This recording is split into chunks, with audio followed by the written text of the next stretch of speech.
If you're on the hunt for a reliable to-do list app, you might have come across TickTick. But does it live up to the hype? Today, we're diving into what makes this app tick and whether it's worth your time. TickTick is essentially a task management app designed to help you organize your life.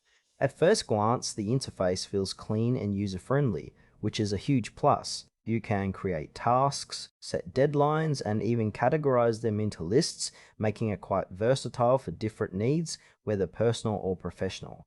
One standout feature is its calendar integration, allowing you to see your tasks alongside your schedule. Plus, there's a habit tracker, which can be motivating if you're trying to build new habits.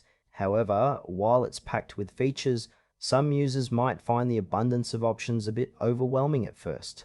The app is intended for a broad audience, from students to busy professionals, but it does require some time to fully explore its capabilities. That said, I noticed some areas feel a bit vague, like the reporting features, which could use clear explanations on how to use them effectively. Now, let's talk about the pros and cons. On the plus side, TickTick is highly customizable. You can tailor your lists and reminders, which is great for those who love personalization. The collaborative features are also a bonus if you work in teams. On the flip side, some users have reported occasional bugs, which can be frustrating. The free version is decent, but if you want access to premium features, you'll need to consider the subscription cost. It's not overly expensive, but it might not suit everyone, especially if you are just looking for basic task management.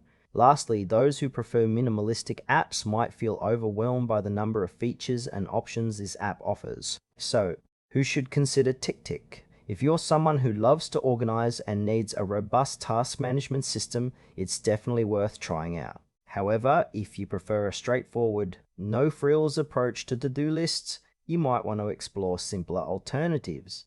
Overall, it has its strengths, but also some areas that could use improvement.